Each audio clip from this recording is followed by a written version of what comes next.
Wanneer die moepels ryp is, uit Yellow Moepels in Mafeking Road, deur Herman Charles Bosman. Die toneel toe ons vertrek het, sal ek nooit vergeet nie.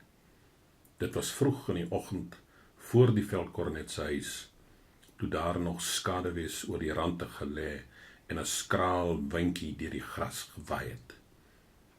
Daar was nie 'n predikant nie, maar wel 'n ouderling met 2 bandeliers om sy bors en 'n martini in sy hand, 'n paar woorde gesê het. Hy was 'n sterk maar eenvoudige man, wat nie juis met die gawe van welsprekendheid geseënd was nie. Maar toe hy oor die Transvaal gepraat het, kon ons voel dat dit uit sy hart gekom het.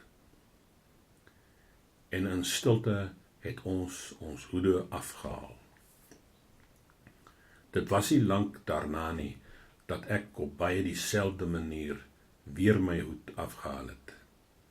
Dit was by Majuba, na die slag, en die ouderling het nog steeds die bandeliers om hom gehad, toe ons hom aan die voet van die koppie begrawe het. Maar wat my die meeste beïndruk het, was die gebed wat gevolg het na die ouderling se kort boodskap.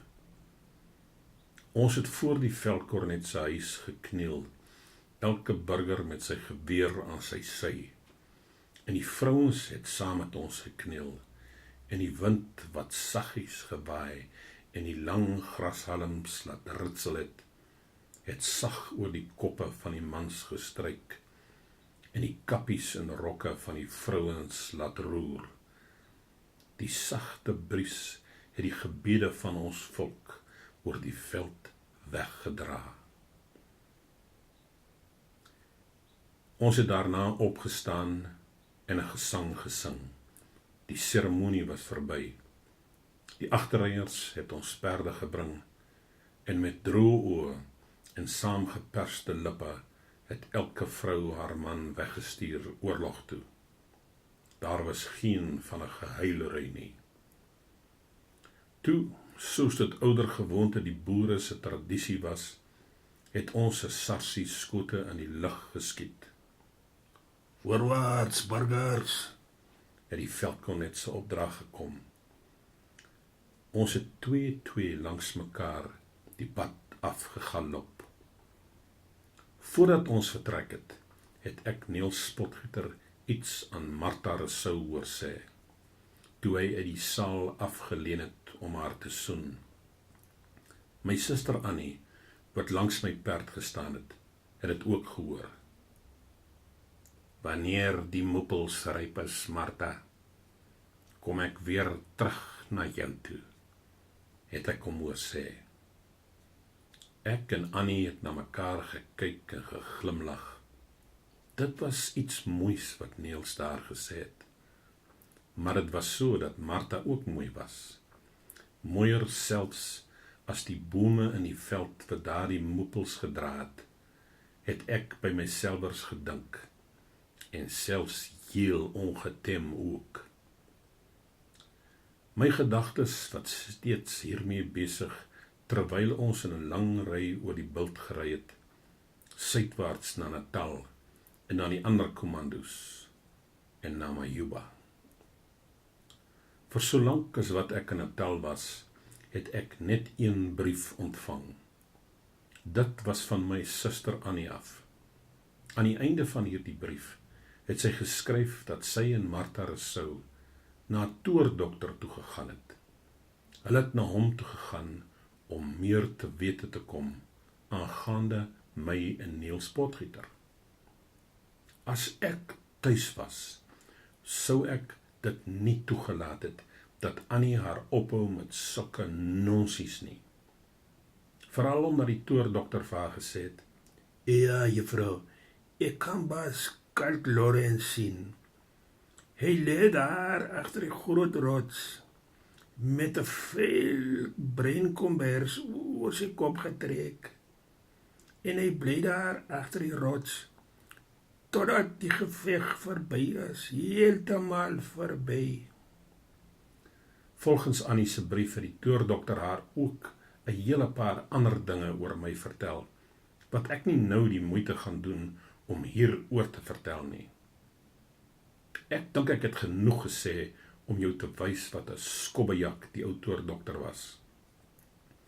Hy het die goedgelowigheid van 'n onskuldige meisie uitgebuit ten koste van 'n jong man wat vir die vryheid van sy land geveg het. En boonbehalwe dit, het Annie gesê dat sy dadelik geëien het dat dit ek moes wees deur die toerdokter se beskrywing van die kombers.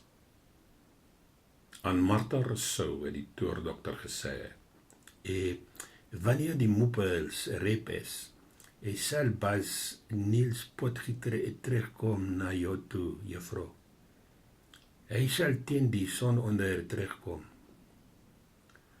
Dit was al wat hy van Niels te sê gehad het. En daar was in elk geval nie veel meer om te sê nie, aangesien Niels self, behalwe vir die noem van die son onder, baie dieselfde voorspelling gemaak het op die dag die kommando die pad gevat het.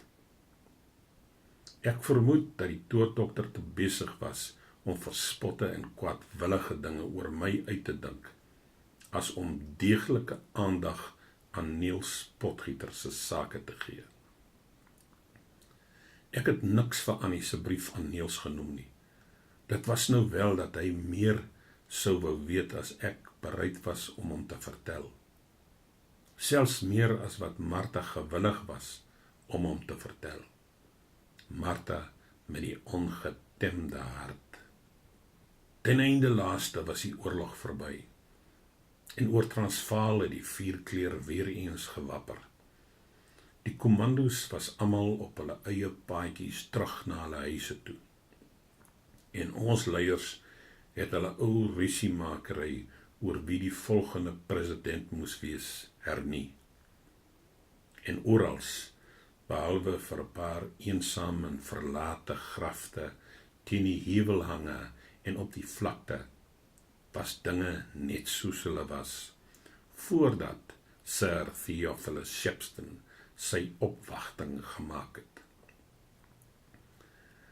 Dit was besig om aan te word toe ons klein groepie oor die bult gery het en weer eens voor die veldkornet se huis halt geroep het. 'n Boodskapper is vooruitgestuur om ons aankoms bekend te maak. En vrouens en kinders en ou mans het van ver gekom om daar te vergader, om die seevierende burgers terug van die oorlog af tuis te verwelkom. En daar was trane in vele oë, toe ons heft burgerslied der vryheid aan, en singt ons eigen volk bestaan gesing het. En die moepels was ryp en geel aan die bome. En in die skemer het Niels Potgieter Martha Rousseau gevind en haar gesoen. Teen sononder, soos die toordokter gesê het. Maar daar was een belangrike ding wat die toordokter nie gesê het nie. En dit was iets wat Niels Potgieter ook nie van geweet het nie. Nie op daardie tydstip nie. Dit was dat Martha hom nie meer wou hê nie.